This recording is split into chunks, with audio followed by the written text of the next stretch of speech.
Welcome to the channel. Subscribe and support us as we bring you epic sci-fi and HFY stories every week. The transport shuttle rattled through the thermosphere, its hull screaming against alien atmosphere.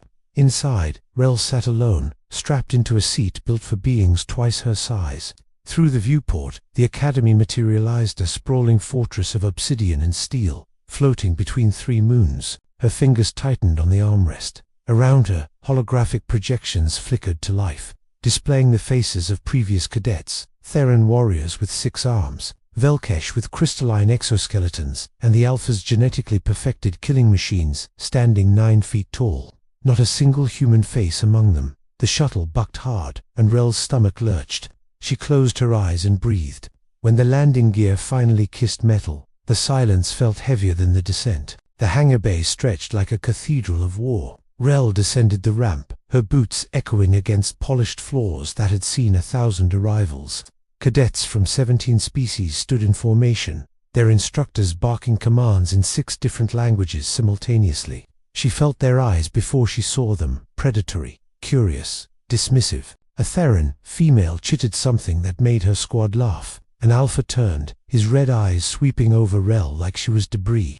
He was massive. Muscles stacked upon muscles, skin the color of gunmetal. His name, Patch Reed, VREX, in Angular script. He smiled, and it was worse than a snarl. "They send us this," he rumbled, his voice like grinding stone. The other Alphas circled, their shadows swallowing her whole. Rell met Rex's gaze and said nothing. Her silence seemed to offend him more than words ever could. Orientation was a bloodbath of information. The instructor, a 4-eyed Keyleth, with a voice like shattered glass, projected casualty statistics across the amphitheater walls. 60% washout rate, 15% injury discharge, 3% fatality. Rell memorized every number. Around her, cadets whispered, sizing each other up, forming alliances. She remained alone, taking notes on a datapad, while Rex and his pack sat 3 rows behind. Their laughter sharp and deliberate. When the lights dimmed for a tactical simulation video, something small and hard bounced off the back of her head. She didn't turn, didn't flinch. The instructor paused, antennae twitching, scanning for the disturbance. Rex leaned back, arms crossed, grinning. The video resumed. Rell's jaw tightened, but her pen kept moving, steady as a metronome. The barracks smelled like ozone and antiseptic. Rell's bunk was at the far end, isolated from the main clusters, where species grouped by biology and culture. She unpacked in silence a tissue compression suit, neural link adapter, a single photo she kept face down.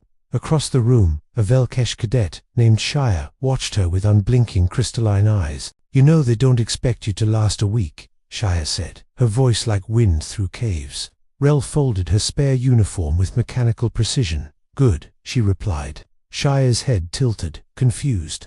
"Lower expectations mean higher impact." A pause, then Shia laughed, a sound like chimes breaking. It was the first friendly noise Rell had heard since arrival. But even Shia's bunkmates pulled her away minutes later, whispering warnings about associating with the human. Training began before dawn. The combat dome rose from the Academy's core, a spherical arena where gravity, atmosphere, and terrain could be manipulated at will. Rell stood in formation with 200 cadets, their breaths misting in the recycled air. The lead instructor, a scarred Alpha named Core, paced before them, like a predator sizing up prey. "You are nothing," he growled. "You are meat waiting to be discarded. Only the apex survive here." His eyes locked onto Rell. "And some of you are already dead." Laughter rippled through the Alpha section. Core activated the dome controls. The floor beneath them shimmered, and suddenly they stood on a volcanic ridge, heat radiating through their suits. "Survival run," Core announced. "Reach the extraction point, or don't." The starting klaxon screamed, and chaos erupted. Rell moved like water through stone, while Theran's bull rushed forward, and Alpha shoulder-checked competitors off cliffs. She took the narrow paths, the unstable ground others avoided. Her human flexibility let her squeeze through gaps. Her lower mass kept crumbling ledges intact long enough to cross. Behind her, a Theran cadet misjudged a jump and plummeted into molten rock below the simulation registered the kill, and his suit ejected him from the dome in a flash of light. Rell didn't look back. She vaulted over a steam vent, rolled beneath a collapsing arch, and kept moving.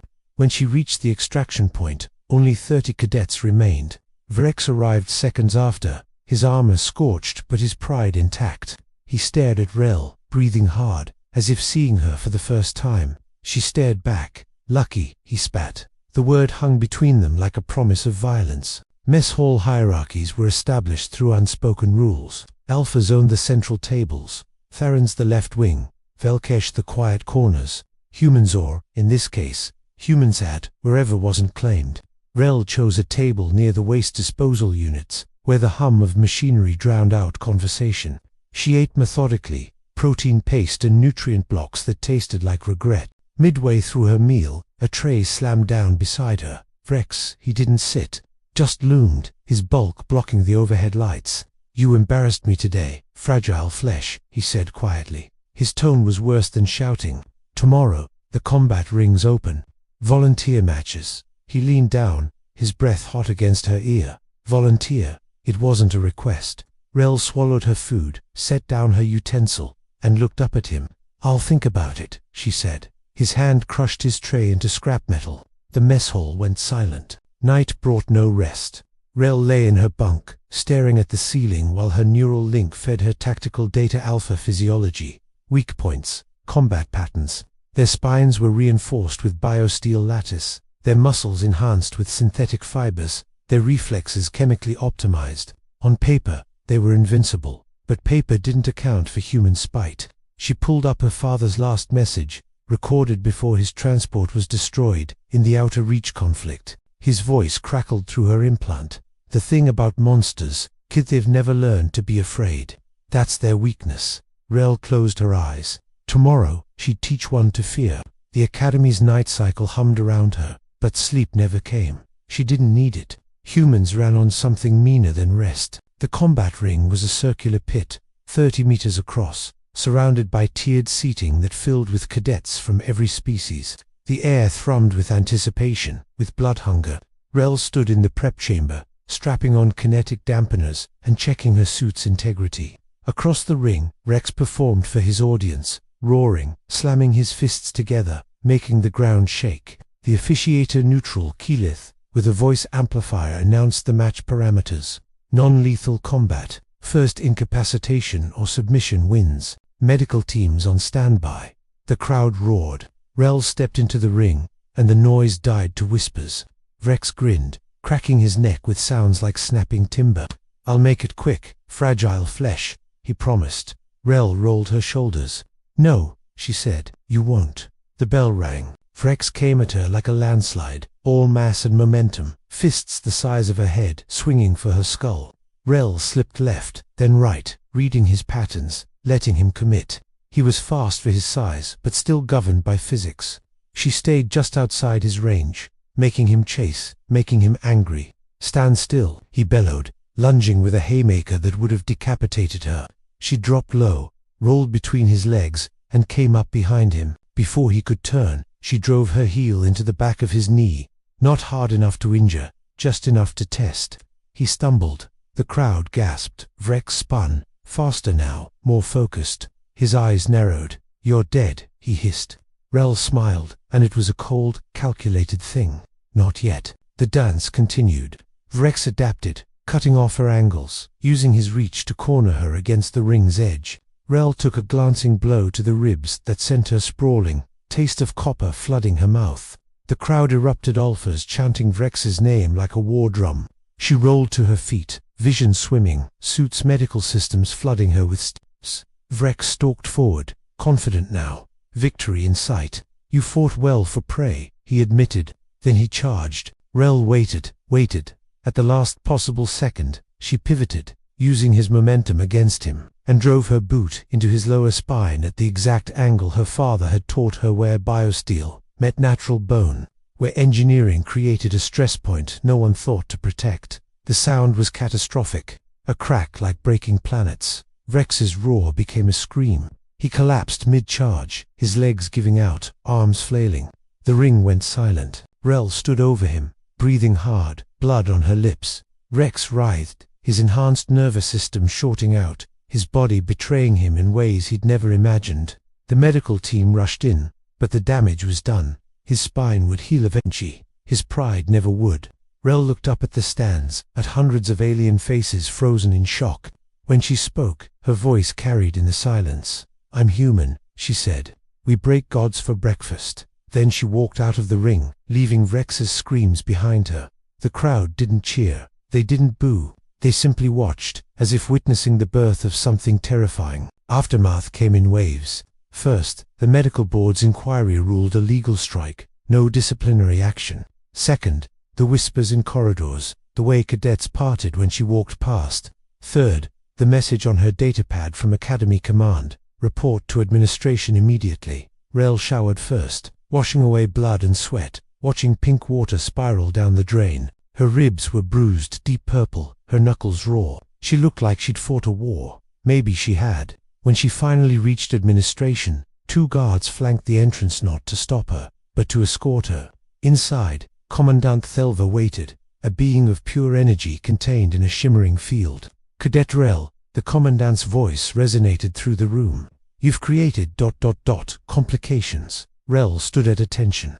"Sir," the energy field pulsed. "Tell me, did you know what you were doing?" She met the commandant's gaze where she thought it was. "Yes, sir." The commandant drifted to a viewport overlooking the academy. Below, training exercises continued, tiny figures moving like cells in a massive organism. "Your species was flagged as unsuitable for combat training," Thelva said. "Too fragile, too unpredictable, but certain ... parties wanted to test that assessment. You were the test, cadet, a control variable." Rell's hands clenched behind her back, and the energy field brightened. "You've invalidated 2 centuries of xenobiological doctrine. Congratulations. You're also now the most politically inconvenient being in the academy." Rell allowed herself a small smile. "Permission to speak freely, sir." A pause. "Granted." She looked out at the academy, at the fortress that had tried to grind her down. "Good," she said. "I hate being convenient." The commandant's form rippled. Was that laughter? "Dismissed, cadet," and Rell. She stopped at the door. "Yes, sir." The energy field dimmed. "Welcome to the war." Days blurred into weeks. Rell's schedule intensified: advanced tactics, zero-gravity combat, psychological warfare seminars. She excelled at all of it, not because she was naturally gifted, but because failure meant proving them right. Other humans began arriving, transferred from support roles, given probationary combat status. They looked to her like she was a prophet. She trained them harder than any instructor, showing no mercy, demanding excellence. "They'll use any weakness against us," she told them during a brutal sparring session. "So we have none." One cadet, a kid named Torres, looked up at her with bleeding nose and asked, "Does it ever get easier?" Rell helped him to his feet. "No," she said honestly. "But you get meaner." He nodded, understanding. They all did. Humanity's greatest weapon wasn't strength or speed. It was spite, refined into art. The Alphas reorganized. Vrex recovered, walking with a slight hitch that would never fully heal, a permanent reminder carved into his biology. He didn't challenge Rell again. None of them did. But they watched, constantly. Predators, recognizing a new apex. During a joint tactical exercise, Rell's squad was paired with Vrex's. They worked in tense silence, coordinating strikes against simulated enemies. When Vrex's position was compromised, Rell's team provided covering fire without hesitation. After extraction, Vrex approached her in the armory. "You could have let me fail," he said quietly. Rell checked her weapon, not looking up. "That would make me like you," she replied. His jaw worked, processing. Then, slowly, he extended his hand, a human gesture, deliberate and significant. She stared at it for a long moment. Then she took it. His grip could have crushed her bones. "It didn't respect," he said. Just that one word. When he left, Shire appeared from the shadows. "You're changing things," she observed. Rell holstered her weapon. "No, I'm just surviving loud enough that others notice." Graduation came like a storm, sudden and violent. The final examination was a free-fall simulation in the combat dome. Every cadet for themselves. Last one standing wins. Rell entered the dome and immediately went low, using terrain and chaos as cover. Above her, Alphas clashed with Therans. Velkesh shattered into crystalline shrapnel. Keyleth deployed sonic weapons that made the air scream. She moved through the carnage like a ghost, picking off isolated targets, using their size and power against them. When only 10 remained, the dome's gravity inverted. Most cadets panicked. Rell had trained for this, spent midnight hours in the zero-G chambers until she could fight in 3 dimensions. She eliminated 3 cadets. In the confusion, her strikes precise, economical. When gravity returned, 5 remained, then 3. Then just her and Vrex, standing on opposite sides of a crater, both bloody, both exhausted. The crowd held its breath. Vrex raised his hands. "I yield," he said. The dome went silent. Rell lowered her stance. "Why?" He smiled, genuine this time. "Because you already won. The day you broke my spine, the simulation ended." Rell was declared champion. The ceremony was held in the Grand Hall, a cathedral of alien architecture, where light bent in impossible ways. Rell stood with the surviving cadets 87 from the original 200. Commandant Thelver presented each with rank insignia, words of pride, promises of glory. When he reached Rell, the energy field dimmed respectfully. "You came here as an experiment," he said, loud enough for all to hear. "You leave as a legend. Humanity has earned its place among the stars." He pinned the insignia to her chest, a lieutenant's bars, earned in blood. "Not because of strength, not because of technology, but because when you fall, you get up meaner." Rell saluted. "Sir." As she turned to leave the stage, she saw them rows of human cadets in the audience, wearing the same uniform, bearing the same insignia. Torres, Chen, Matsuda, dozens more. They'd come, they'd stayed, they'd survived, and they were just the beginning. The transport shuttle rattled through the thermosphere, identical to the one she'd arrived on months ago. But Rell was different now, forged in fire and spite, and the weight of expectations she'd crushed beneath her heel. Through the viewport, the academy receded, a fortress that had tried to break her and failed. Her datapad chimed new orders, new assignments, new wars. She read them in the dim light, her father's voice echoing in her neural implant. "The thing about monsters, Kith, they've never learned to be afraid." Rell smiled, cold and sharp. Outside, stars wheeled in the void, infinite and hungry. Somewhere, out there, the galaxy waited, full of beings who thought they knew what humans were. She'd teach them different, one broken spine at a time. The shuttle punched through the final atmospheric layer and into the black. Behind her, the Academy's lights flickered and held. Ahead, everything else was just targets she hadn't met yet.